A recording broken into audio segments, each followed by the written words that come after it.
To host Taoiseach of Ireland for a bilateral meeting.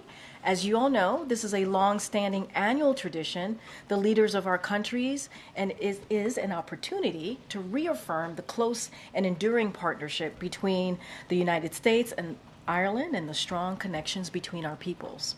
The President and Taoiseach discussed our country's shared commitment to supporting Ukraine in the face of Russian aggression, and the President commended the people of Ireland for opening their homes to welcome and support over 100,000 Ukrainian refugees who have fled Russia's brutal invasion.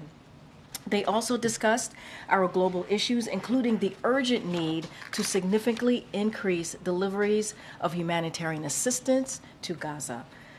The two leaders welcomed the recent restoration of the Northern Ireland's executive and Assembly, reaffirming the critical role these institutions play in preserving the gains of the Belfast Good Friday Agreement, which has been essential to peace and progress in Northern Ireland.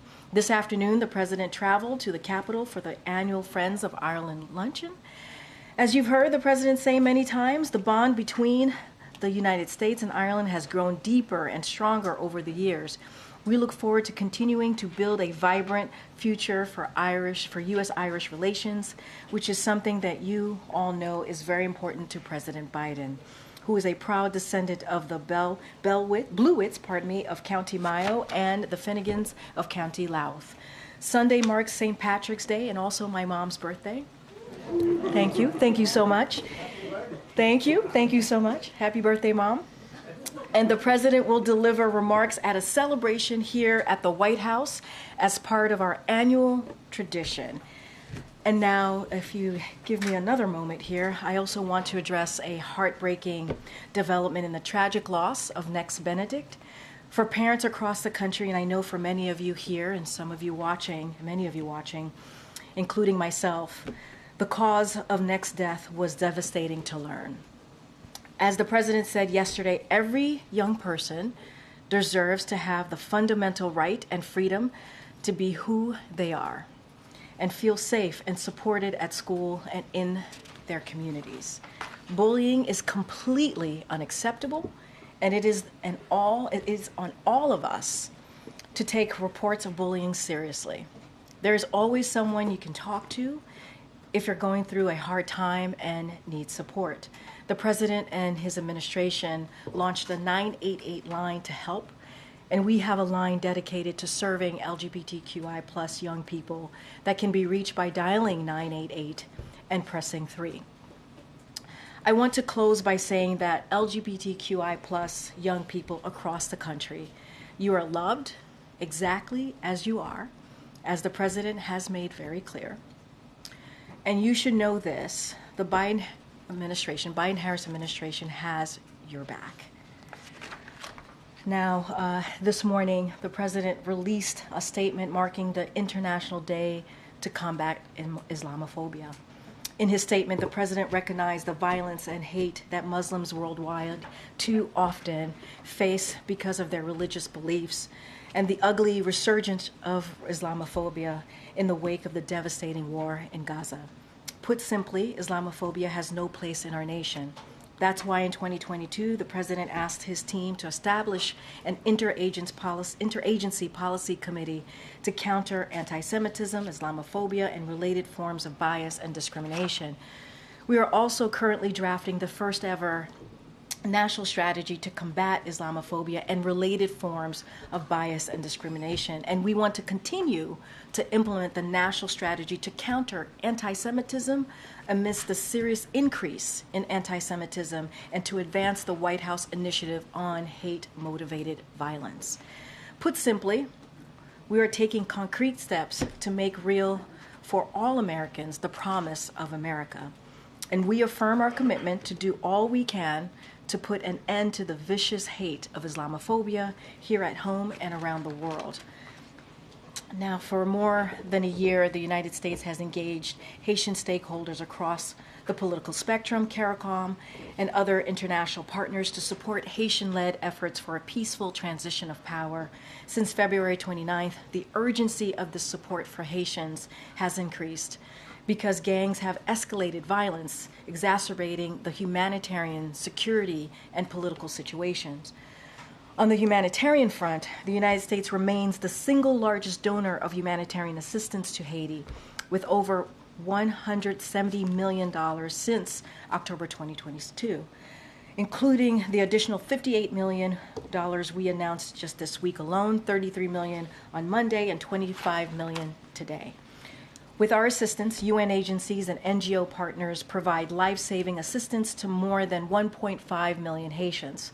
On the security front, we are urgently mobilizing support we and the international community can immediately provide the Haitian National Police to help them restore security. We are working expeditiously with international partners and Congress to expedite the deployment of the Kenyan-led multinational security support mission, to which we have contributed a total of $300 million to bolster the HNP's capabilities. That's the Haitian National Police. National Security Advisor Jake Sullivan spoke today to his Kenyan counterpart, Monica Juma, reaffirming a shared commitment to supporting the Haitian people and expediting the multinational security support mission to assist to the HNP. We have surged law enforcement resources to counter firearms trafficking, and the Justice Department has prosecuted those responsible for smuggling firearms into Haiti. On the political front, Haitians from across the political spectrum and segments of society, including religious leaders, business leaders, and civil society, made tough compromises, which resulted in a Haitian-driven declaration released by CARICOM just this week. That declaration outlined the contours of an inclusive, broad transitional presidential council. The TPC will name an independent permanent election council, which was dissolved in 2021. We applaud Haitians for creating a roadmap to establish a new permanent electoral council to support free and fair elections and strengthen its democratic institution. Lies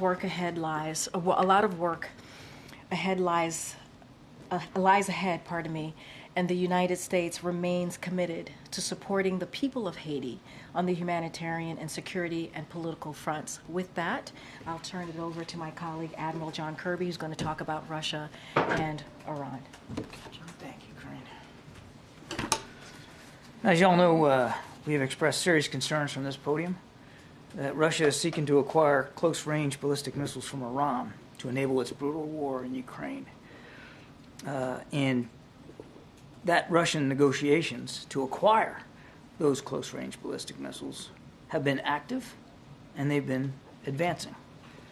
Today, I just want to call your attention to a joint statement released this morning by the United States and other G7 countries warning Iran not to go forward with the sale of close-range ballistic missiles to Russia.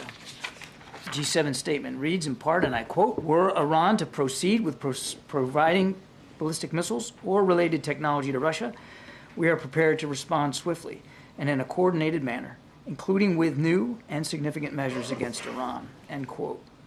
So we're speaking with one voice here on this matter from the United States, Canada, Japan, the EU, France, Germany, and the United Kingdom.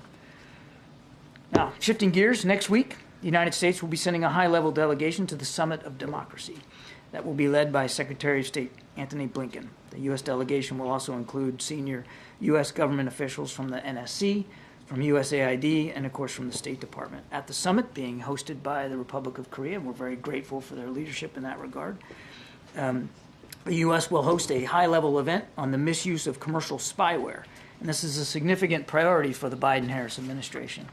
Our event will, for the first time, convene some of the most senior government officials around the world, with those from civil society, from the private sector, and even from those who have been directly affected by the nefarious effects of commercial spyware. We're looking forward to the conversations at the summit and to continuing the important work of strengthening democratic resilience worldwide. Thanks. Thanks. John, can you say anything more specifically on what possible sanctions would be levied?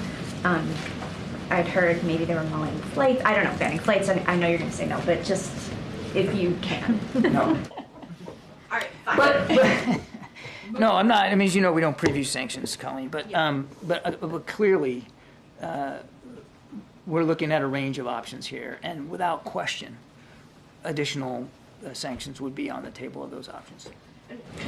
What stopped Iran from going forward with ballistic missile sales to Russia already? Why the delay? What's happening? Well, I can't speak for the mullahs. I wouldn't do that, or for the supreme leader. We know they've provided drones, not only drones, the drones themselves, but the ability to manufacture drones organically inside Russia. And this is a burgeoning defense relationship that we've been watching very, very closely. We've talked about it many times here. We haven't seen them move forward other than the negotiation process actively advancing, and we really wanted to set down a marker here for Iran and for Russia that there will be swift consequences for them to do that. What's in their calculus? I couldn't say, but this would be obviously not just really bad for the people of Ukraine, but also bad for people in the Middle East, because Iran's hoping to get something out of this too. It's not just about sales of ballistic missiles to Russia. They're hoping to get Russian military technology for themselves. Thanks, Admiral. Does President Biden want to see new elections in Israel and for Prime Minister Netanyahu to no longer remain in power? That's going to be up for the Israeli people to decide. So what about, beyond what he said in the Oval Office, did the President find good about Senator Schumer's speech? Well, the President spoke about the passion with which Leader Schumer made that speech. And the President said that he knows that those remarks, they resonate with many Americans out there. For our part, we're going to keep supporting Israel in their fight against Hamas. We're going to keep urging them to reduce civilian casualties, and we're going to keep working to get a temporary ceasefire in place so we can get the hostages back home with their families and more additional aid into the people of Gaza. The Netanyahu government says it has approved an operation, military as well as evacuating of civilians for Rafah. What is the administration's expectation about knowing what's in that plan? What comes next? What do you know at this point? We haven't seen it. We certainly would welcome the opportunity to see it.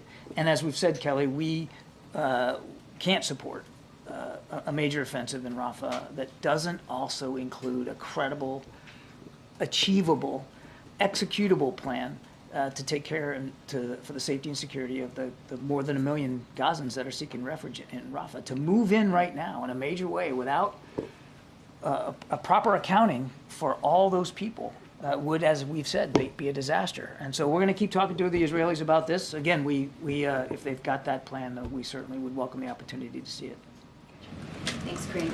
John, you guys are issuing this warning to Iran 2 days after renewing a waiver that unlocked $10 billion in frozen funds.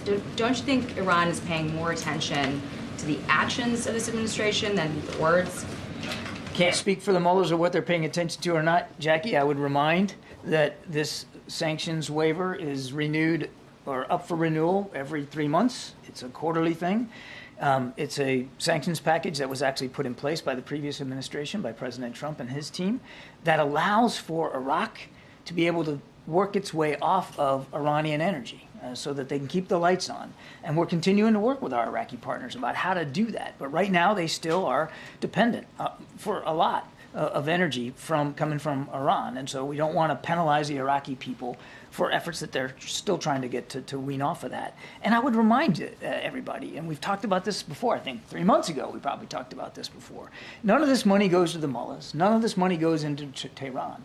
The sanctions relief that is provided actually goes to vendors that provide humanitarian assistance to the Iranian people. So not only do the Iraqi people not suffer because of this, the Iranian people aren't going to suffer because of this.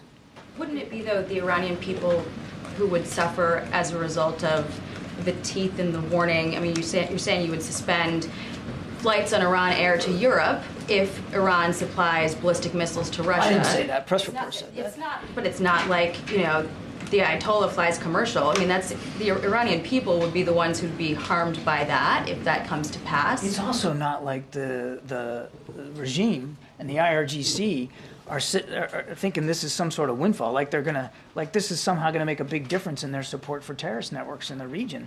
I mean, they continue to support Hezbollah, Hamas, the Houthis. I could go on and on. That hasn't changed since 2018 when these waivers have been passed by this administration and the previous one. Wait, now, hold on a second. So you're talking about one of the most heavily sanctioned countries on the planet, and we're still going to look at additional options if we need to. We've been nothing but clear and direct, and quite frankly forceful in pushing back on Iran's activities in the region. In the last 3 months alone, since the last renewal, you had an Iran-backed proxy kill 3 American soldiers in a drone attack in Jordan. The Houthis in the Red Sea firing anti-ship and ballistic missiles, suicide drones, commercial vessels and Navy ships. You had, 3 atomic bombs apparently could be built in Iran with uranium's been enriched to that extent. Blinken today addressing that very issue in Vienna, saying there's still an issue of the IAEA inspectors. I mean, what have they done in the last 3 months to justify another renewal of this waiver? It's a renewal that we go through every quarter.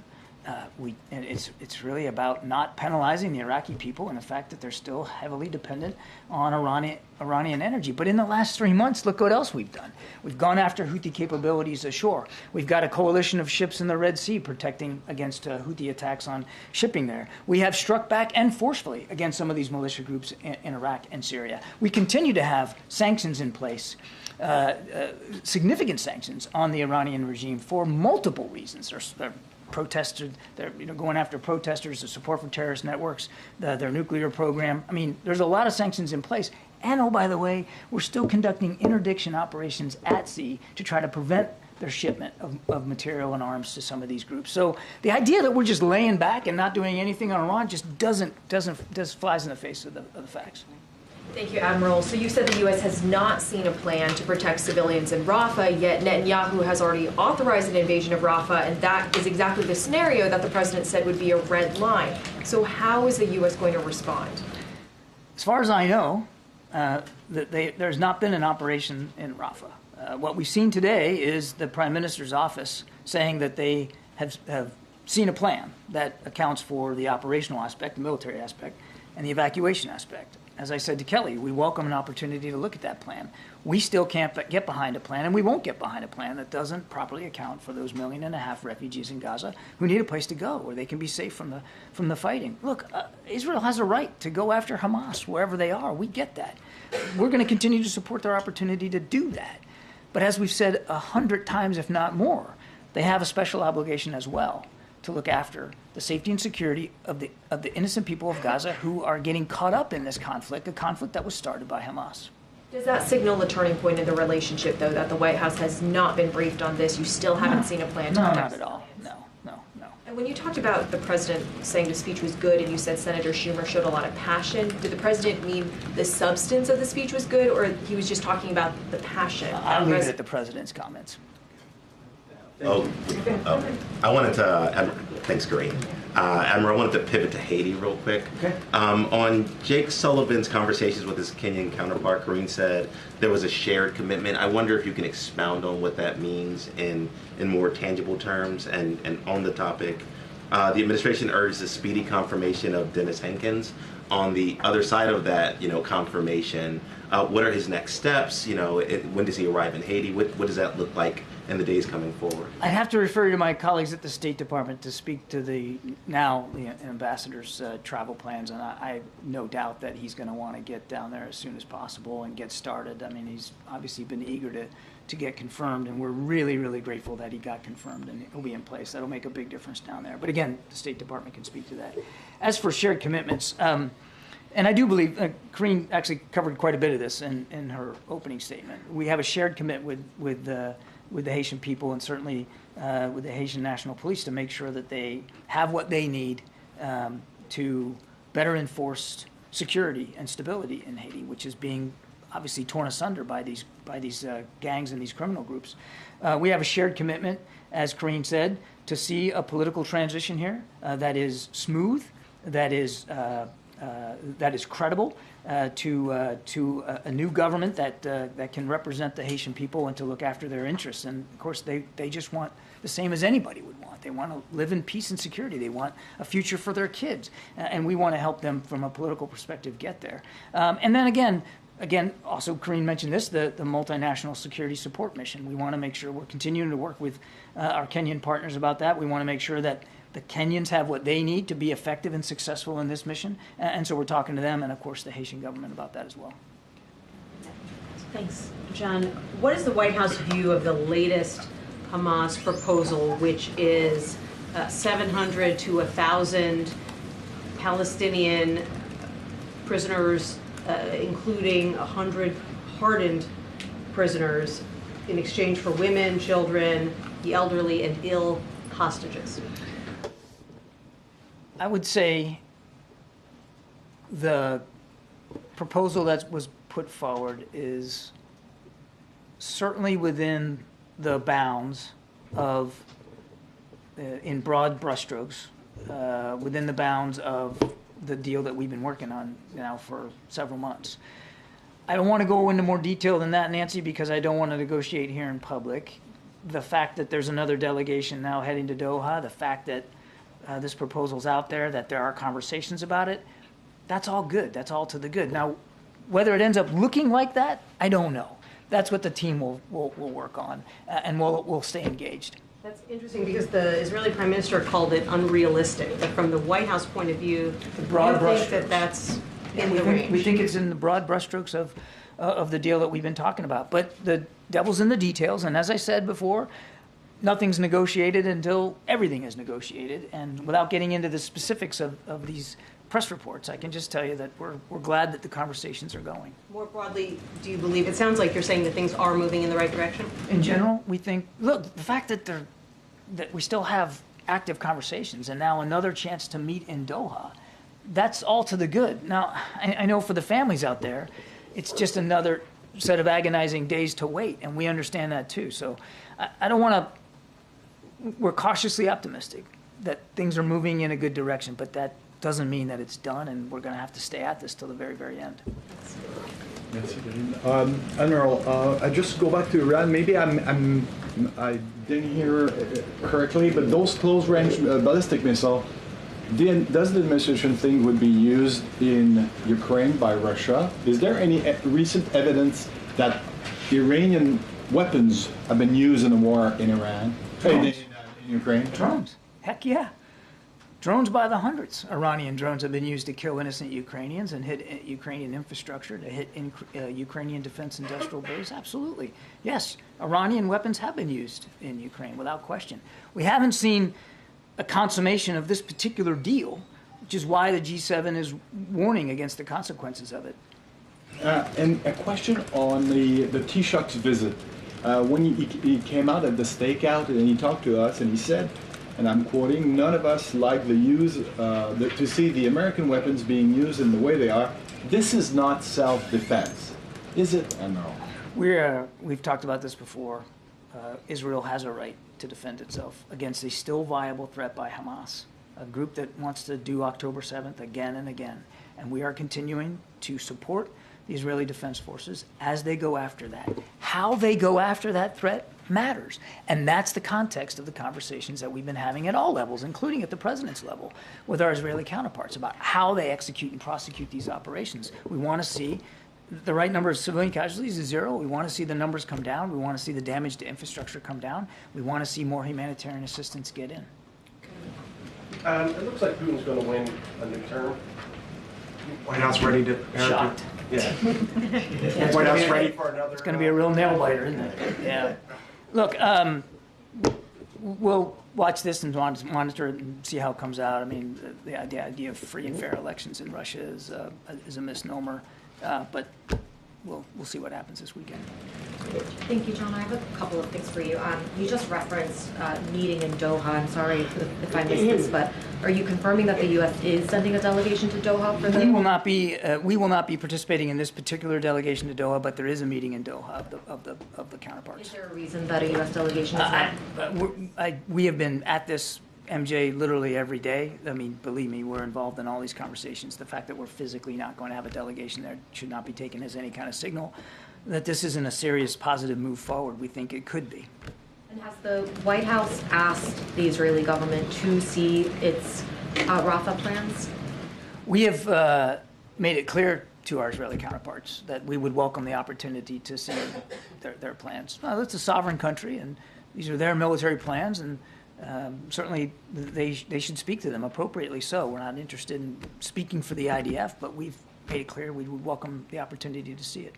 And just circling back to one thing you said earlier, does the U.S. think that there is an achievable and executable plan, to use your language, that guarantees the safety of civilians in Rafah before a major military incursion into the area. I think I kind of answered that already, though. I mean, do you think that's logistically and physically possible given how many people are in that region? I guess it would depend on the plan.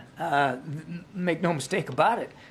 That's a tall order. You're talking about more than 1 million folks, probably about 1.5 million, and in a strip of ground that's 12 miles wide. I mean, there's not a lot of places for them to go. So having our own experience at doing non-combatant evacuations and urban warfare points to certain lessons about how this can be done and what some of the pitfalls are. I won't get into that here from the podium, but accommodating for 1.5 million people in a confined urban environment with not a lot of geography is a very, very tall order for any military to do. And can I just ask you to clarify one more thing? When the president used the red line language last weekend, was he saying that Israel going into Rafah, period, was considered a red line? Or did he mean Israel going into Rafah without a civilian evacuation plan in place, that would be crossing a red line? I'm not going to parse the president's words. Again, we've been very consistent, MJ, that we, the United States, can't support an operation in Rafah that doesn't include a executable plan for the safety and security of the 1.5 million Gazan refugees that are down there at Rafah. That has to be factored in and baked in and has to be accommodated. That's our view, and that the president was restating our view. John, on humanitarian aid to Gaza, the humanitarian ship Open Arms arrived in Gaza today with about 200 tons of aid. Do you see that as a one-off? Is it something that could be replicated more? I mean, it's been described as a pilot project. Yeah, it's difficult for me to speculate what the future is going to be on that. Look, any assistance, any food, any humanitarian goods that can get to the people of Gaza is good for the people of Gaza, no matter what the size is. But we're constantly looking for multiple opportunities to get it in. I mean, obviously, still the Israelis opened up 96 gate. There are other crossings into Gaza. We would like to see them open up because trucks by the ground is the best way to do this by volume. We're working on this temporary pier that could allow for additional shipments by sea. There's just no really good port on the Gazan coast. So, I mean, whether it's a one-off or not, I don't know. But we certainly would like to see more aid get in more quickly from a variety of different ways.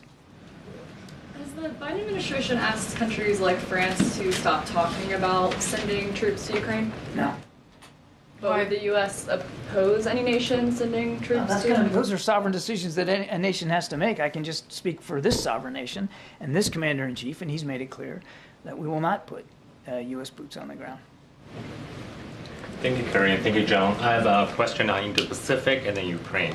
So on Indo-Pacific, Fiji just decided to uphold the policing cooperation agreement with China. We know the Biden administration has been working with the Pacific Islands for a few years right now, but it seems that country is still cozy with China. Is the United States losing the competition over there? We don't ask countries to choose between us and China. They got to make their own decisions. These are sovereign decisions as well. We are deepening our partnership with Pacific Islands countries, and we're going to continue to do that across a range of capabilities, not just military security capabilities, but each nation has to decide for itself. We are not asking people to choose between the United States and China. We have a bilateral relationship with China, which we greatly value, and as you saw in the fall when we went to San Francisco. Regarding the allies in the Indo-Pacific, we know Japan, of course, is a trustworthy ally.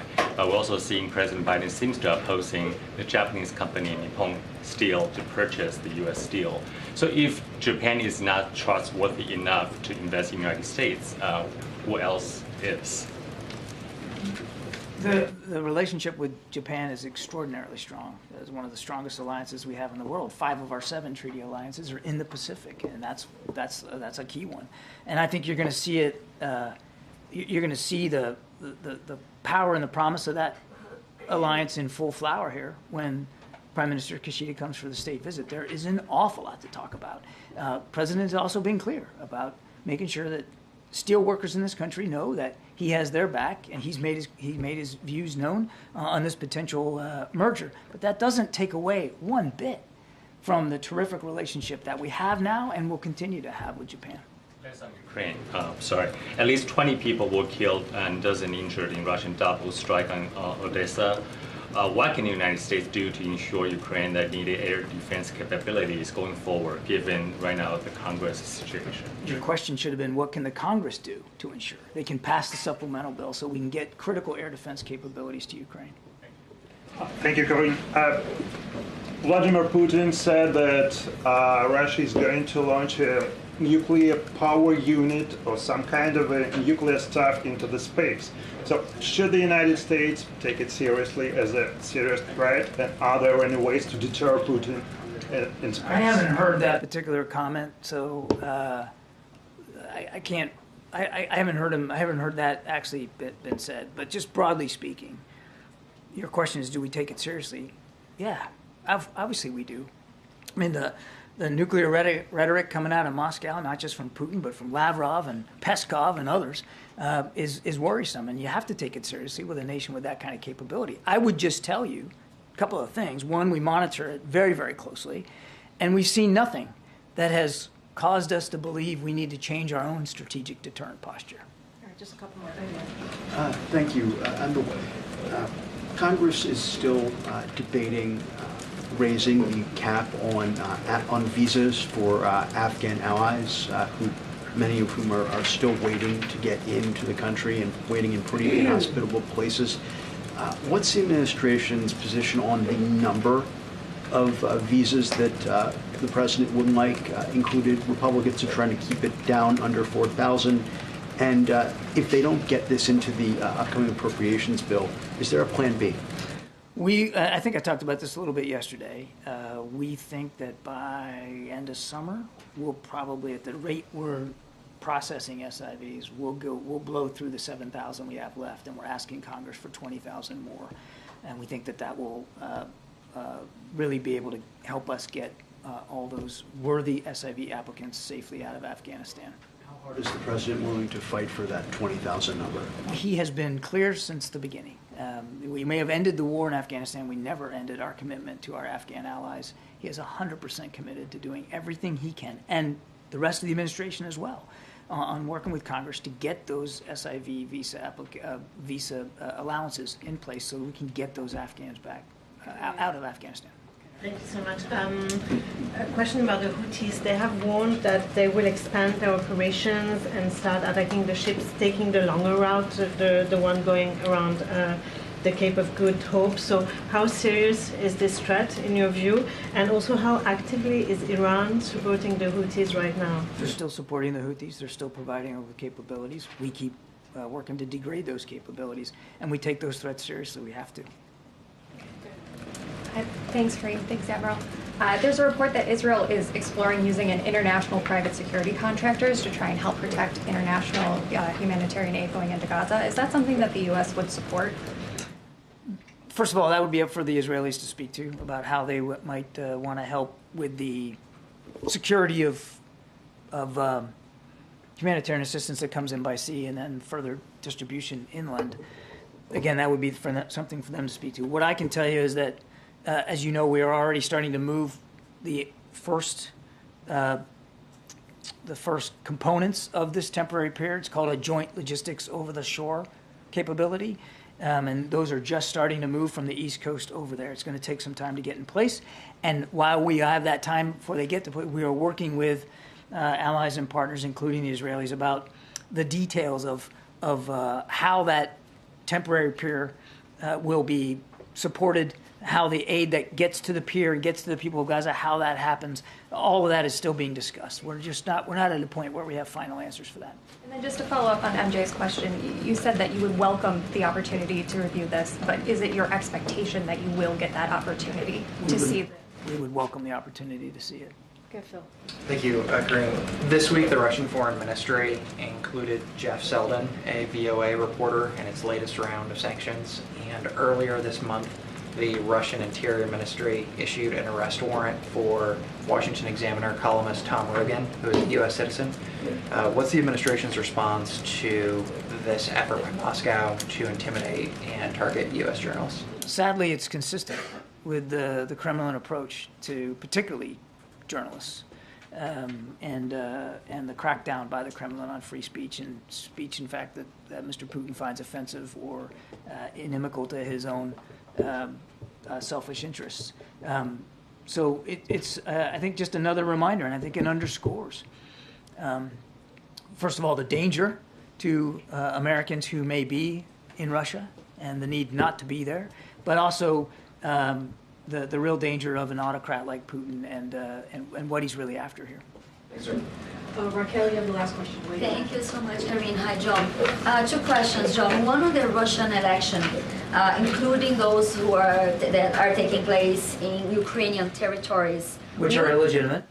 Will the United States recognize these No, results? of course not. No.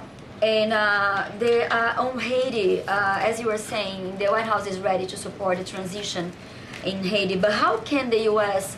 help with this transition, or how effective can be the help, the $300 million be effective when it's not even clear who is in control? Yeah. And is the White House concerned that the gangs could take over the country?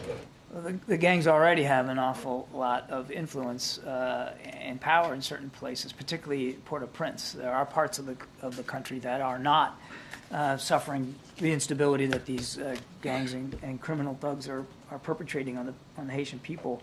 How much more? I mean, again, as Karine said right at the top, we're very committed to this, and we're going to stay committed to it. And we just announced another $25 million today in humanitarian assistance, and I suspect you'll see more coming from the United States. Not just from us, though, but from some of our allies and partners as well. The situation on the ground is dire. We understand that, and we're doing everything we can to support a truly international effort to better improve security and stability for the Haitian people. But it could take some time. We're going to stay committed to it. Thanks, Evan. Thank you. Thank you so much. Thank you. Thank you. New map. All right, Colleen, what you got?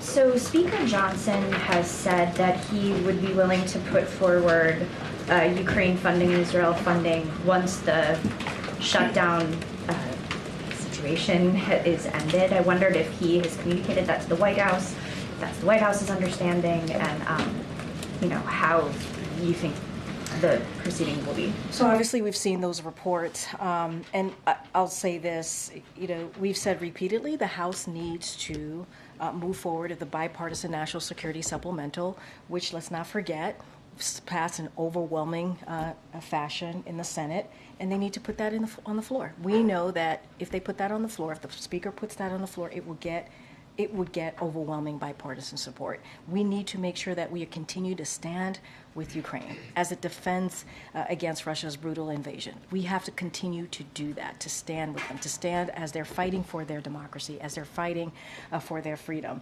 And it is, Ukraine is losing ground. You've heard us say this before. You've heard this from NSC. You heard it from my colleagues. They're losing ground on the battlefield because Congress is not taking action. And so we need them to move. We need them to put that on the floor. We need that to happen as soon as possible. And we're going to continue to be very clear about that.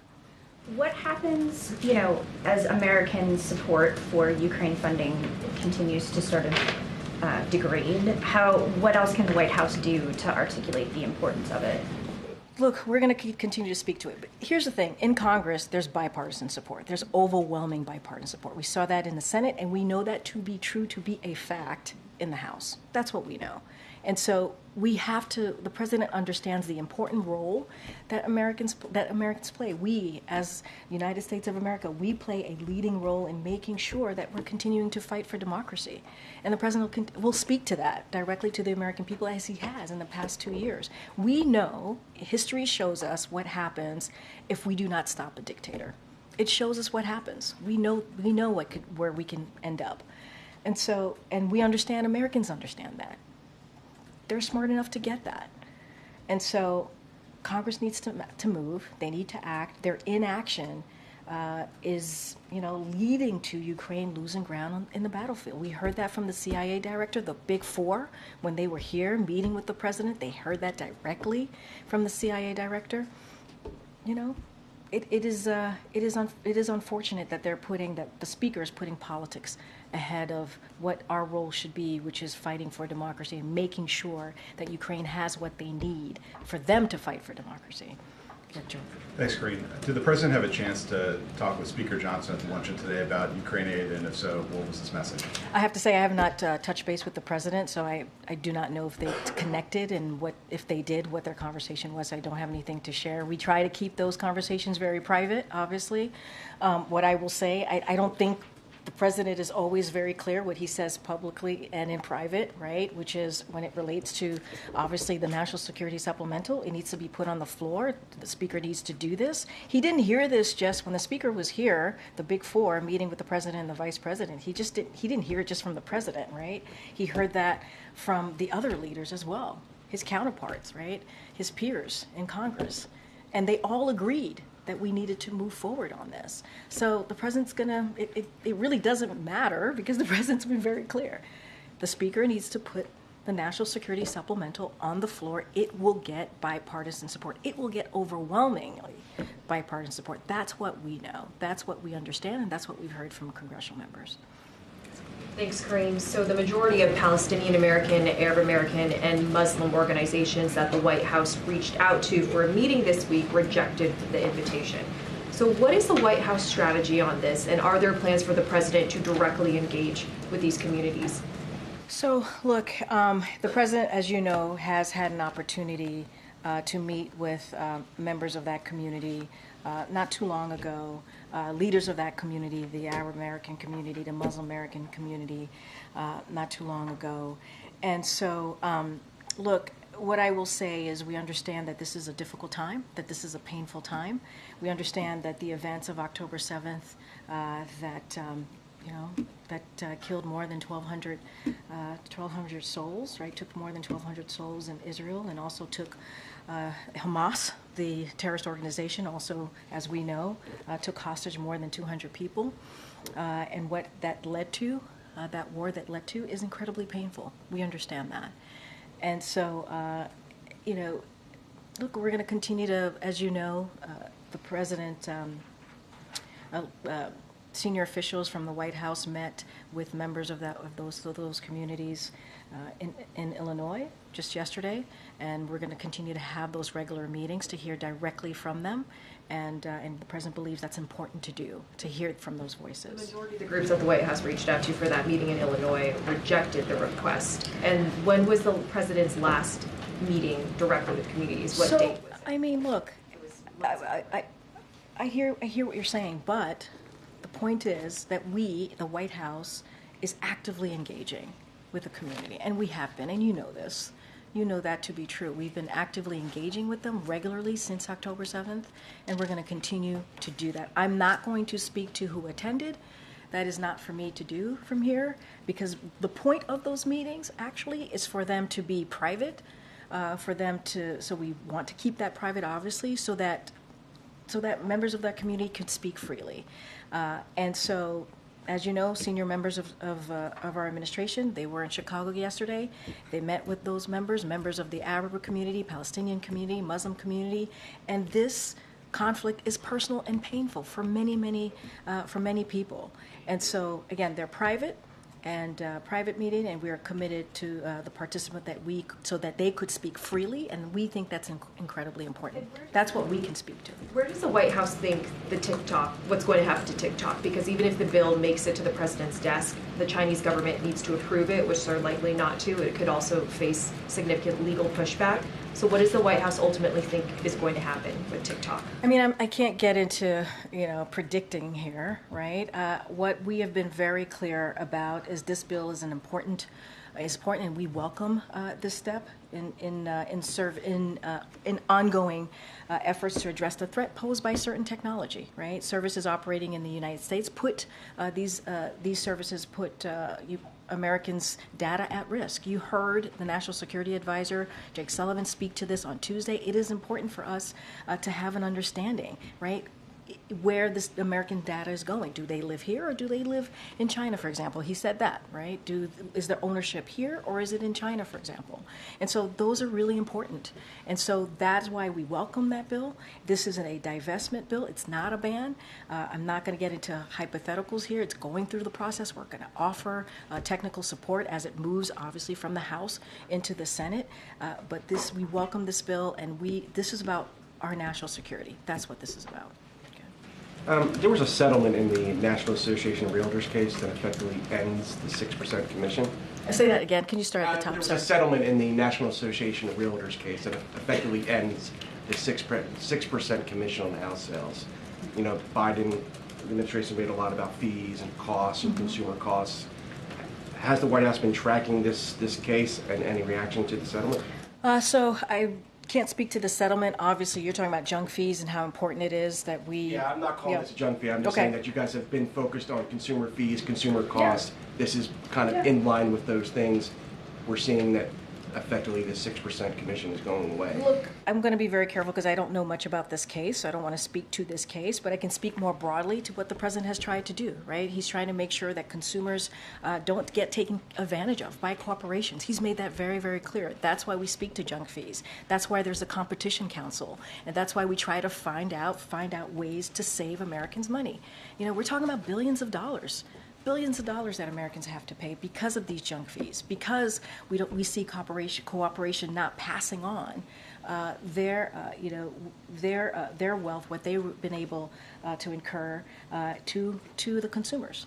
So look, it is very important. The president has always said he's going to stand up for Americans, and he believes corporations obviously should pay their fair share here, and not treat Americans like suckers. He has said that over and over again. And so I can't speak to this particular case, but obviously this fits in more broadly in what this president has been trying to do. On Biden's opposition to the proposed purchase of U.S. steel, wondering if his comments were as a citizen or as somebody, or a sign he's going to use his authority to actually block the deal. Say that one more time. You wonder what? I'm wondering whether Biden yesterday made a statement about opposing the U.S. steel purchase. Yeah. I'm just wondering whether, it's more simply, is that a sign that he's going to use some executive authority to actually block the deal? So look, what I can say is this. When it comes to American-owned and operated U.S. steel companies, they're incredibly vital to our supply chains and our national and economic security. That is what you heard from this president when we put out a statement on this. And so, look, the president has always said he has steel workers back, and he's certainly committed to the iconic American steel companies remaining in America. This is why he's done the work that he's done to make sure that manufacturers come back to this country, that we've created more than 800,000 jobs, American manufacturing jobs. And so that's what the president's focus is always going to be, make sure that he puts Americans first here. Last question. A lot of bad headlines around Boeing. Some news today. Wondering if the White House thinks Americans should be concerned about flying commercial Boeing airlines. So, as you know, there are investigations happening by the NTSB, so I would have to refer you to them on the specifics as it relates, in this particular instance, to Alaska Airlines. FAA is also conducting its own investigation and an audit of Boeing. Look, we take this very seriously. The FAA takes this very, very seriously. But there's investigations happening. FAA, and we stand by FAA and the actions that it is taking to increase safety oversight of Boeing, and so I'm just going to leave it there. But NTSB certainly will have more to share because they are independent agencies that's looking into it. Good, MJ. Following up on that, I know I've asked you this question in the past, but given the additional Boeing-related headlines recently, does the president still believe that it is safe for Americans to get on Boeing airplanes? So look, what our commitment is to make sure that we want to put the safety of Americans first, and that's what FAA is doing. So they are taking actions. We stand by those actions to increase safety, obviously, and oversight of Boeing, and I think that's important. There's investigations that's still continuing by NTSB, and also FAA, and so, we're going to the FAA is going to take the action to do what they can, and everything that they can to make sure that it is safe and take those actions. I don't have anything else to share beyond that. Would he tell the American people, though, obviously there's a lot of concern right now and nervousness, that it is safe to get on a boat? I think what Americans should know is that FAA is doing everything that it can to make sure that Americans feel safe. They are taking the actions. We stand by those actions to make sure that there is increased safety, oversight of Boeing, and that's what the American people should feel reassured by, that FAA is doing everything that they can to make sure that we get to the bottom of it. Different topic. CNN reported yesterday that some Democratic senators have told the White House that there aren't enough votes in the Senate, including support among some Democrats, to confirm the president's judicial nominee, Adil Manji. Where do you think his nomination goes from here? Look, I'm not going to get into speculation. Obviously, the president put forth Manji because he believed that he was the right person for the job. He was, has the experience to get the job done on behalf of the American people. He certainly stands by his appointment. I just don't have anything else to share about how this is going to turn out, but certainly we support his continued process, and we think that Congress needs to move and make sure that he gets confirmed. Does the president himself believe that Mr. Manji was targeted for being Muslim American? Look, that is something that Congress needs to speak to themselves. Really, that is a question for them. The White House has said that. I'm just wondering if the president believes that. I mean, look, we've been very clear. If that is the case, that's unfortunate. That shouldn't be. He has the experience to do the job. That's why the president put him forth.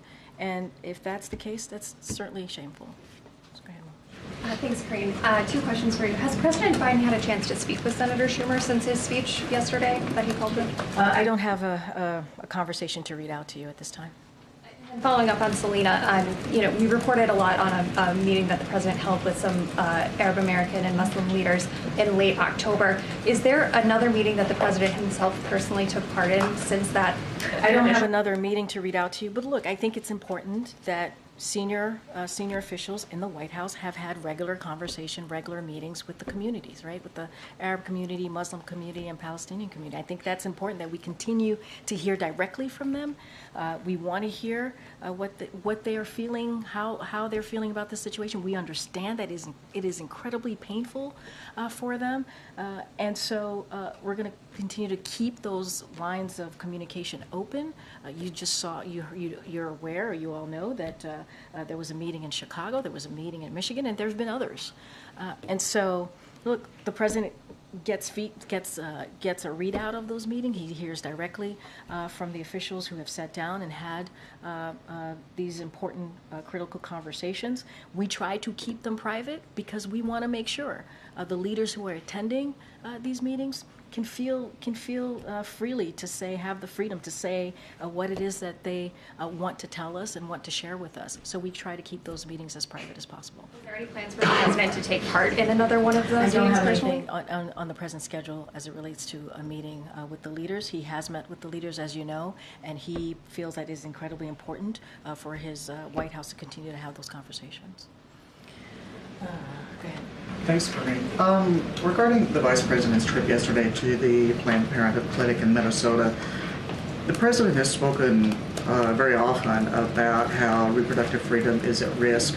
So I'm just wondering why it was the Vice President that made this trip to this clinic instead of the President, and are there any plans for the President to go himself? I think it's important just to note that let's not forget the Vice President has been on a tour. Right, she's been on a tour around the country since the beginning of this year to go to important critical states to talk about what we're seeing, to talk about what extreme Republicans are doing across the country in these state legislatures, right? Trying to take away a woman's right to choose, reproductive rights. And so it is something that the president even said in his State of the Union. He lifted up the Vice President for the work that she's done. But if you think about the State of the Union, now that I brought it up, it is the first domestic policy that he brought up during the State of the Union is abortion right, is reproductive health care. That was the first thing that he talked about and leaned into. And we are going to continue to stand with the majority of Americans on this, where they are. We have to continue to fight for women's freedoms. And so that's what you see the vice president do. The president said that to over 30 million people who watched the first domestic policy that he leaned into, that he talked about extensively, and he'll continue to do that. What you saw yesterday is part of what the vice president has been doing for the first couple of months, obviously in 2024, which is continuing to go to key states where women are affected by these laws. And we see in Congress, Republicans in Congress have introduced 3 pieces of legislation that will ban abortion nationally, and we are not going to stand for it. We're not going to stand for it. Come on. Oh, okay. Sorry, go ahead. On Monday, the Supreme Court is set to hear oral arguments in Murphy versus Missouri, which argues that the administration kind of overstepped and coerced social media companies into taking down posts. I'm wondering if you all are worried about what this case might mean for your ability to communicate with social media companies in the future. So I'm going to be really mindful here. I'm going to refer you to Department of Justice and their briefing of this case, and that's why I'm going to have to leave it for now. Just to follow up on an earlier question about Boeing, the president flies on Boeing aircraft anytime he leaves Washington. Is he concerned that the aircraft he flies on might not be safe? No, he's not concerned. So why can't he say that Boeing aircraft in general are safe and that Americans should be confident in flying? I want to be really mindful. As you know, there's an investigation happening. FAA is doing everything that they can to increase security, increase safety for Americans. And so just want to leave it there. Obviously, this is a major priority for FAA to make sure that Americans feel safe. And so that's going to be his focus. Go ahead, Ed. Yeah, thanks, Karine. So Treasury Secretary Janet Yellen told me on Wednesday that she does not see a smooth path down for inflation. I'm curious, how bumpy a road will it be before we see all prices then fall? So just gonna reiterate a little bit of what she said here. She said inflation is down 2/3 from its peak, and the trend, this is a quote, the trend is clearly favorable, end quote. She expects it to continue to decline with a strong market and economy. And also want to remind you what caused inflation. We know that inflation was caused by supply chains that broke down because of the pandemic. Russia's war on Ukraine, we know that caused oil prices to skyrocket. Our economy was disrupted by so many ways because of the pandemic. That's what caused inflation. And so because the president took action very early on in his presidency to make sure that Americans got vaccinations and to make sure that we fixed and strengthened the supply chain, he took historic actions on oil so that gas prices could go down. And so we have an unprecedented economic recovery here that is important to note. But I do want to be really clear. We have seen inflation go down by 2/3 from its peak. And so want to make sure that it is clear what she said and what the data also shows. But 2/3 from its peak was a year and a half into President Biden's office, or into his term. He also canceled the Keystone Pipeline, which also sparked, and we passed $5.8 trillion in spending, which also pushes inflation. But my question is, how much longer will it be for Americans to then bring down all prices? So look, because the president's unprecedented actions that he took as it relates to the oil, we saw gas prices go down, which is important at the tank to Americans across the country. And that was something that the president took really seriously because he knew what Americans were dealing with. He wanted to give them a little bit of a breathing room. And we have to also, you're a data guy, you pay attention to the data. The fact that it went down 2/3 matters. And so what the president's going to continue to do is making sure that we lower cost, right? That is the number one part of his economic plan, to continue to lower costs for Americans. And we're going to continue to do that. Look, the pandemic, the supply chain, what we saw Putin do in Ukraine, right? That caused inflation to increase. And in every part of what I just said, what I just laid out, the president has taken action on. And so he's going to continue to do everything that he can to lower costs for Americans. What does the president think about Senator Bernie Sanders' plan for a 4-day work week with the same level of income? So look, I'll say this: the president has a very good working relationship with Senator Sanders. We've been able to get some historic pieces of legislation done on behalf of the American people. We will review that piece of legislation. I don't have anything else to add from that. What about the press? Yeah. Thank you. I didn't hear you mention someone asked about Adil Manji being nominated out of New Jersey. Is the White House doing anything specific to get him across the finish line, given his nomination has been pending for a while now? So we are in continuous conversations with members of Congress and their staff, and that's what we normally do. We think it's important to get him through, and we're going to make sure that that happens. And so we think it's important that happens. Has there been any personal appeal from White House staff or certain calls you can read out? I'm not going to get into specifics on our conversations with senators. Obviously, it's important. We believe it's important to get Manji through. We think he is more than experienced to have this role, and so we encourage the Senate to move quickly on this. Okay, thanks everybody. All right, see you next week.